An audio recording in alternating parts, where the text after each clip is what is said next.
അപ്പോൾ നമ്മൾക്ക് സദ്യ എന്ന് പറയുമ്പോൾ ഇത്രയും ഐറ്റംസ് ആണ് മെയിനായിട്ട് ഉണ്ടാവുന്നത്. ഈ ഒരു ടിക്ക് മാർക്ക് ഇട്ടതൊക്കെയാണ് ഞാൻ ഉണ്ടാക്കാൻ പോകുന്ന സംഭവങ്ങൾ.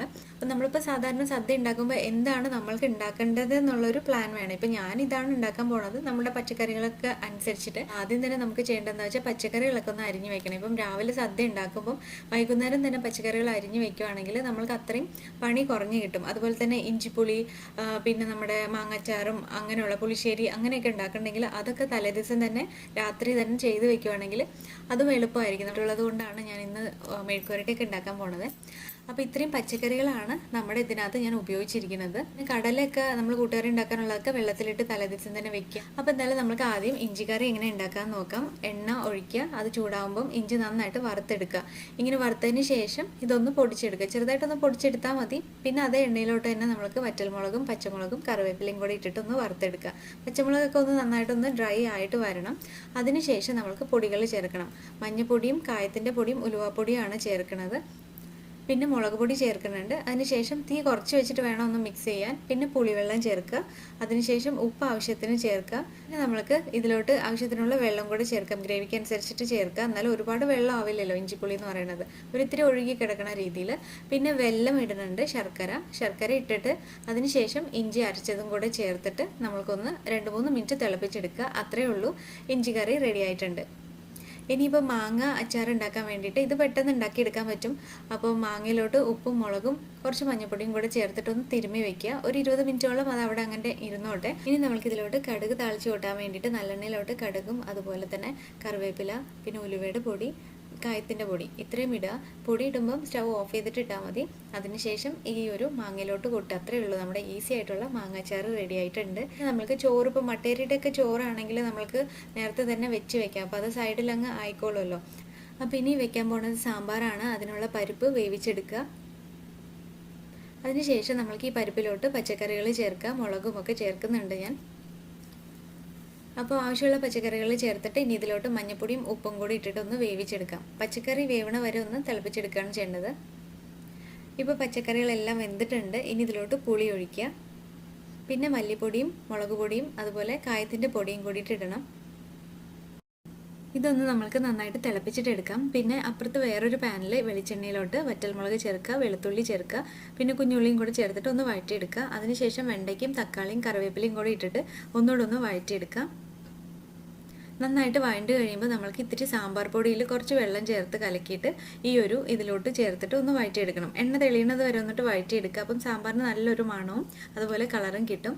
ഇനി ഈ സാമ്പാറിലോട്ട് ഈ ഒരു സംഭവം ചേർത്ത് നന്നായിട്ടൊന്ന് മിക്സ് ചെയ്യുക. അത്രയേ ഉള്ളൂ, സാമ്പാർ റെഡിയായി. ഇനിയിപ്പോൾ കുറച്ച് മല്ലിയിലയും കൂടി ചേർത്ത് കഴിഞ്ഞിട്ട് അടച്ചു വയ്ക്കാം. അപ്പോൾ അടുത്തത് കൂട്ടുകറിയാണ് ഉണ്ടാക്കാൻ പോണത്. അപ്പം നമ്മൾക്ക് ഈ കടല വേവിച്ചെടുക്കാം. ഉപ്പ് ആവശ്യത്തിന് ഇട്ടിട്ട് വേവിച്ചെടുക്കുക. കടല വെന്തതിന് ശേഷം ഞാനിവിടെ കൂട്ടുകറി ഉണ്ടാക്കാൻ വേണ്ടിയിട്ട് വാഴയ്ക്കും കുമ്പളങ്ങയും മാത്രമാണ് ഉപയോഗിക്കുന്നത്. അപ്പം ചേനയോ അല്ലെങ്കിൽ ക്യാരറ്റോ മത്തങ്ങനൊക്കെ ഉപയോഗിക്കണമെങ്കിൽ നിങ്ങൾക്ക് അതൊക്കെ ചേർക്കാം, ഇഷ്ടമുള്ള കഷ്ണങ്ങൾ ചേർക്കാം. അപ്പോൾ ഇനി ഇതിലോട്ട് മഞ്ഞൾപ്പൊടിയും മുളക് പൊടിയും കൂടിയിട്ട് ഇടുന്നുണ്ട്. ഇത് നന്നായിട്ട് മിക്സ് ചെയ്തിട്ട് നമുക്ക് വിസിലൊന്നും വെക്കേണ്ട, ജസ്റ്റ് ഒന്ന് കുക്കർ അടച്ച് വെക്കുകയാണ് ഞാൻ ചെയ്യണത്. പെട്ടെന്ന് വെന്ത് കിട്ടിക്കുള്ളൂ രണ്ടും.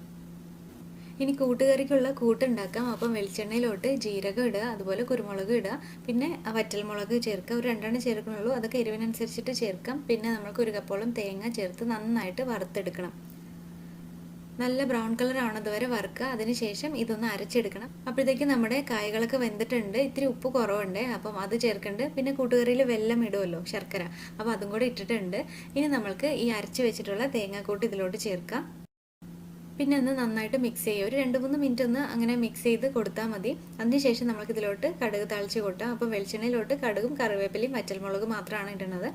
എന്നിട്ട് ഇതിലൊഴിച്ച് കൊടുത്തിട്ടൊന്ന് മിക്സ് ചെയ്ത് അടിച്ച് വയ്ക്കുക. നല്ല മണമായിരിക്കും ശരിക്കും പറഞ്ഞാൽ ഇങ്ങനെ കൂട്ടുകറി ഉണ്ടാക്കുമ്പോൾ വരിക. ഇനി നമുക്ക് അവിയൽ ഉണ്ടാക്കാം. അവിയലിന് വേണ്ടിയിട്ട് കഷ്ണങ്ങളും അതുപോലെ പച്ചമുളക് ചേർക്കുന്നുണ്ട്. അതിനുശേഷം മഞ്ഞൾപ്പൊടി ചേർക്കുക. പിന്നെ വെള്ളം ഒഴിക്കുക, ഉപ്പും കൂടെ ചേർക്കണം. ഞാനിവിടെ ഉപ്പ് ചേർക്കാൻ ശരിക്കും മറന്നു പോയിട്ടുണ്ടായിരുന്നു, അതുകൊണ്ട് അതിന് ശേഷം കൂട്ടൊക്കെ ചേർത്തിട്ടാണ് ചേർക്കുന്നത്. ഇനിയിപ്പം തേങ്ങയും പച്ചമുളകും ജീരകവും കറിവേപ്പിലയും കൂടിയിട്ട് നന്നായിട്ടൊന്ന് ചതച്ചെടുക്കുക. കഷ്ണങ്ങളൊക്കെ വെന്ത് കഴിയുമ്പോൾ നമുക്ക് ഈ ചതച്ചത് ഇതിലോട്ട് ചേർക്കുക. അതിനുശേഷം ഒന്ന് പതുക്കെ മിക്സ് ചെയ്യുക. ഇതെല്ലാം നന്നായി മിക്സ് ആയതിനു ശേഷം നമുക്ക് മൂടി വെച്ചിട്ടൊന്ന് ഈ തേങ്ങയുടെ പച്ചമണം മാറുന്നത് വരെ ഒന്ന് വെയിറ്റ് ചെയ്യാം. ഇനി ഇതിലോട്ട് ഉപ്പ് ചേർക്കുകയാണ്. നേരത്തെ ഉപ്പിട്ടിട്ടുണ്ടെങ്കിൽ ഇപ്പോൾ ചേർക്കേണ്ട ആവശ്യമില്ല. ഇതൊന്ന് മിക്സ് ചെയ്തതിന് ശേഷം ഇതിലോട്ട് അവസാനമായിട്ട് ഒരു 2 ടേബിൾ സ്പൂണോളം തൈര് ചേർക്കുക. നല്ല കട്ടി തൈര് തന്നെ ചേർക്കുക. പിന്നെ വെളിച്ചെണ്ണയും കൂടിയിട്ട് ഒഴിക്കുക, കറിവേപ്പില ഇടുക. എന്നിട്ട് നന്നായിട്ടൊന്ന് മിക്സ് ചെയ്യുക. ഇങ്ങനെ ഇളക്കുന്ന സമയത്ത് ഒന്ന് ഇങ്ങനെ പച്ചക്കറികളൊന്നും മുറിഞ്ഞു പോവാതെ ശ്രദ്ധിക്കുക. ഇത്തിരി പതുക്കെ ആയിട്ട് ഇളക്കിയാലും മതി. അപ്പോൾ അത്രയേ ഉള്ളൂ. മൂടി വയ്ക്കുക. നമ്മുടെ അവിയൽ റെഡിയായി. ഇനി നമ്മുടെ പയറിൻ്റെ മെഴുക്കുവരട്ടി ഉണ്ടാക്കാം. അപ്പോൾ നമ്മുടെ തോട്ടത്തിൽ നിന്നുള്ള പയറാണ്. അത് കാണുമ്പോൾ തന്നെ നല്ല ഭംഗിയുണ്ടല്ലേ ഈ കളറിൽ കാണാൻ. അപ്പം വെള്ളവും അതുപോലെ പച്ചമുളകും കൂടി ഇട്ടിട്ട് ഒന്ന് വേവിക്കാൻ വയ്ക്കുക. ഉപ്പും കൂടെ ചേർത്തിട്ട് വേവിക്കാൻ വയ്ക്കുക. പിന്നെ നമ്മൾക്ക് ഒരു പാനിൽ വെളിച്ചെണ്ണ ഒഴിക്കുക, കടുക് ചേർക്കുക. അതിനുശേഷം കുഞ്ഞുള്ളിയും കൂടിയിട്ട് ചേർക്കുന്നുണ്ട്. ഇതൊന്ന് നന്നായിട്ടൊന്ന് വഴറ്റിയെടുക്കണം. ഒരു ചെറുതായിട്ടൊന്ന് കളർ മാറുമ്പം ഇതിലോട്ട് കറിവേപ്പില, മഞ്ഞൾപ്പൊടി, ഒരു ഇത്തിരി മുളക് പൊടി ഇടണുള്ളൂ. അവിടെ പച്ചമുളക് ഇട്ടുകൊണ്ട് തന്നെ അധികം ഇടണില്ല.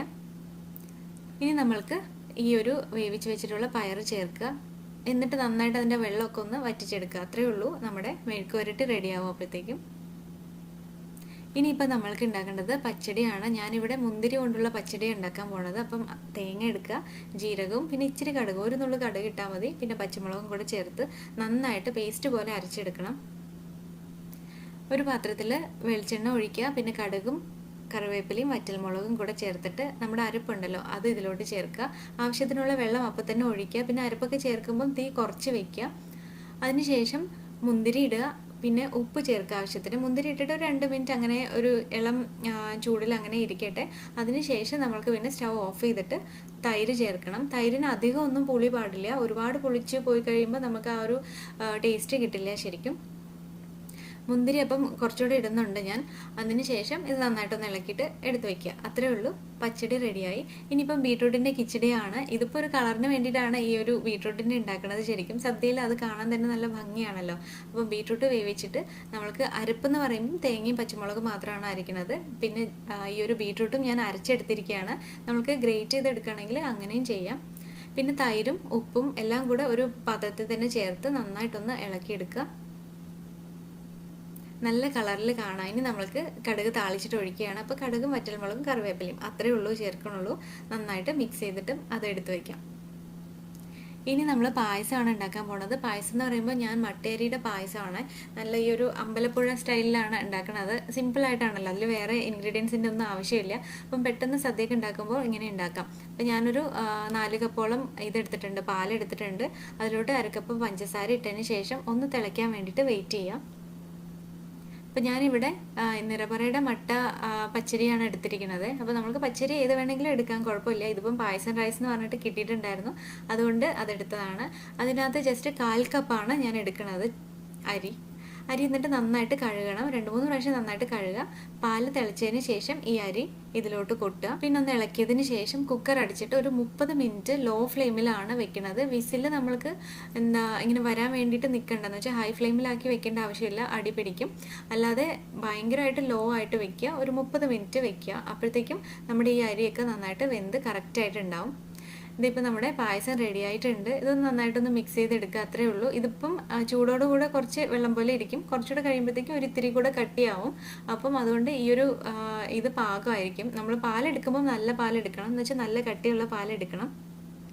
അപ്പോൾ പായസം റെഡി ആയിട്ടുണ്ട്. പായസത്തിനകത്ത് വേറെ ഒന്നും ചേർക്കണില്ല, അങ്ങനെ കഴിക്കാനാണ്. ഇനിയിപ്പോൾ നമുക്ക് കട്ടിപ്പരിപ്പ് ഉണ്ടാക്കാമെന്ന് വിചാരിച്ചിട്ടാണ്. അപ്പോൾ അതിന് വേണ്ടിയിട്ട് നമുക്ക് പീസ് പരിപ്പുണ്ടല്ലോ അത് ചേർക്കുക, അതെടുക്കുക. മട്ടറിൻ്റെ ഒരു പരിപ്പ് അത് നന്നായി കഴുകി അതിലോട്ട് പച്ചമുളകും ഉപ്പും അതുപോലെ തന്നെ മഞ്ഞൾപ്പൊടി ചേർക്കുക, കുഞ്ഞുള്ളി ചേർക്കുക, പിന്നെ കുറച്ച് കറിവേപ്പിലയും കൂടെ ചേർക്കുന്നുണ്ട്. ഇനി ഇതിപ്പോൾ നമ്മൾക്ക് ഒരു 3 വിസിൽ വരെ വെക്കാം. അത് വേവുന്നത് വരെ പെട്ടെന്ന് വെന്ത് കിട്ടിക്കോളുമല്ലോ ഇത്. അപ്പോൾ ഇത് നന്നായിട്ട് വെന്തിട്ടുണ്ട്. ഇതൊന്ന് മിക്സ് ചെയ്ത് കൊടുക്കുക. പിന്നെ അവസാനമായിട്ട് കുറച്ച് തേങ്ങാപ്പാൽ ഒഴിക്കുന്നുണ്ട്. അതിനുശേഷം വെളിച്ചെണ്ണയും കറിവേപ്പിലയും കൂടിയിട്ട് ഇടുക. അത്രേ ഉള്ളൂ. നമ്മുടെ പരിപ്പ് റെഡി ആയിട്ടുണ്ട്. ഇതിപ്പോൾ കുറച്ചുകൂടെ കഴിയുമ്പോഴത്തേക്കും നല്ല കട്ടിയായിട്ട് വന്നിട്ടുണ്ടാവും. പിന്നെ അവസാനമായിട്ട് പപ്പടവും കൂടെ കാച്ചി കഴിയുമ്പോഴത്തേക്കും നമ്മുടെ സദ്യ റെഡി ആയിട്ടുണ്ട്. ഇത് പെട്ടെന്ന് തന്നെ റെഡി ആയിട്ടുണ്ട് എല്ലാം. നമ്മളിങ്ങനെ എല്ലാം അരിഞ്ഞൊക്കെ വെച്ച് കറക്റ്റായിട്ട് ചെയ്യുവാണെങ്കിൽ എളുപ്പത്തിൽ ഉണ്ടാക്കാം. ഇതിൽ കൂടുതലും വേണമെങ്കിൽ ഉണ്ടാക്കാം. ഞാൻ പരിപ്പ് കറിയൊന്നും ആദ്യം ലിസ്റ്റിൽ ഉണ്ടായിരുന്നില്ല. പിന്നെ സമയം ഉണ്ടായപ്പം ആ ഒരു കട്ടിപ്പരിപ്പും കൂടെ എളുപ്പമല്ലേന്ന് പറഞ്ഞിട്ട് അങ്ങനെ ഉണ്ടാക്കിയതാണ്. അപ്പോൾ നമ്മൾക്ക് എന്തായാലും ഇനി സദ്യ വിളമ്പിയിട്ട് കഴിക്കാം. അത്രേ ഉള്ളൂ. ചിപ്സ് ഒന്നും ഞാൻ ഇപ്പം ഉണ്ടാക്കിയിട്ടില്ല. ഈ ഒരു സദ്യക്ക് വേണ്ടിയിട്ട് നമ്മൾ ഓണത്തിൻ്റെ സദ്യ ഉണ്ടാക്കുമ്പോൾ ഉണ്ടാക്കാമെന്ന് വിചാരിച്ചിട്ടാണ്. അപ്പം നേരത്തെ തന്നെ നമ്മുടെ കയ്യിൽ ഉണ്ടായിരുന്ന ചിപ്സാണ് ഞാനിതിൽ വെച്ചിരിക്കുന്നത്. അപ്പോൾ അതേ എല്ലാ കറികളും പരിപ്പും ഒക്കെ റെഡി ആയിട്ടുണ്ട്. ഇനി നമുക്ക് ചോറിൽ സാമ്പാറൊക്കെ ഒഴിച്ച് പരിപ്പും കൂടെ കൂട്ടിയിട്ട് കഴിക്കുക. അത്രയേ ഉള്ളൂ. നിങ്ങളെല്ലാവരും ഇതുപോലെ ഒന്ന് ഉണ്ടാക്കി നോക്കുക. സദ്യ ഉണ്ടാക്കുക എന്ന് പറയുന്നത് അത്ര വലിയ പാടൊന്നുമല്ല. അപ്പം എല്ലാവരും ഒന്ന് ഇതുപോലെ ഉണ്ടാക്കിയതിന് ശേഷം അഭിപ്രായങ്ങളൊക്കെ കമൻറ്റ് ചെയ്യാം. പിന്നെ ഈ വീഡിയോ ഇഷ്ടപ്പെട്ട് കഴിഞ്ഞാൽ ലൈക്ക് ചെയ്യാനും ഷെയർ ചെയ്യാനൊന്നും മറക്കരുത്. നമുക്കിനി അടുത്തൊരു വീഡിയോയിൽ കാണാം. എല്ലാവർക്കും ഒരുപാട് താങ്ക്സ് ഉണ്ട്. അപ്പോൾ ബൈ.